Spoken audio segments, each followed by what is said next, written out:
Miracles TV நேயர்களுக்கு வணக்கம். அரசியலில் முதல் தகுதியிலேயே அவுட் ஆன விஜய். சூழ்ச்சி தெரியாமல் சிக்கும் தளபதி.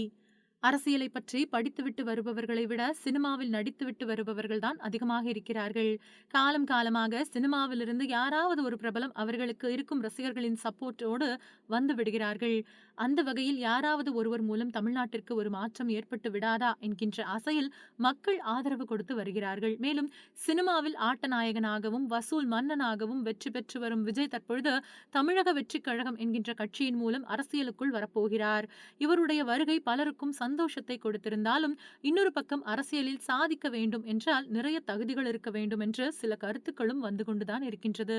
அதாவது அரசியல்வாதிக்கு முதல் தகுதியே கிடைக்கிற கேப்பில் எல்லாம் நன்றாக பேச வேண்டும். உண்மையோ பொய்யோ முதலில் பேச தெரிந்திருக்க வேண்டும். அத்துடன் எதை பற்றி பேசுகிறோம் என்பதை புரிந்து அதற்கான விஷயங்களை சேகரித்து அதில் நச்சென்று பதில் கொடுக்க வேண்டும். ஆனால் இந்த விஷயத்தில் விஜய்க்கு தகுதி இல்லை என்றுதான் சொல்ல வேண்டும். ஏனென்றால் இவரை பொறுத்தவரை அதிகமாக பேசுவது கிடையாது.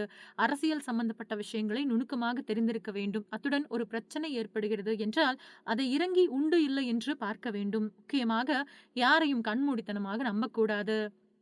ஆனால் விஜயோ இது அத்தனை விஷயங்களையும் யோசிக்காமல் சும்மா ரசிகர்களை மட்டுமே நம்பிக்கொண்டு அரசியலில் இறங்கியிருக்கிறார். இன்னும் சொல்ல போனால் சினிமாவில் இருக்கும் முக்கிய நடிகர்களுடைய சப்போர்ட் கூட விஜய்க்கு கிடைக்கவில்லை. இதை பற்றி எதையுமே யோசிக்காமல் யாரோ விரித்த சூழ்ச்சி வலையில் கண்மூடித்தனமாக நம்பி இறங்கிவிட்டார். ஒருவேளை எலெக்ஷனுக்கு இன்னும் 2 வருடங்கள் இருப்பதால் அதற்குள் முழு அரசியல்வாதிக்கான தகுதியை பெற்றுவிடலாம் என்ற நம்பிக்கையில் இருக்கிறாரோ என்னவோ.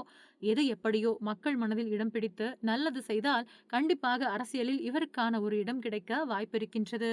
மீண்டும் அடுத்த செய்திகளை சந்திக்கலாம். அதுவரை இணைந்திருங்கள். நன்றி, வணக்கம்.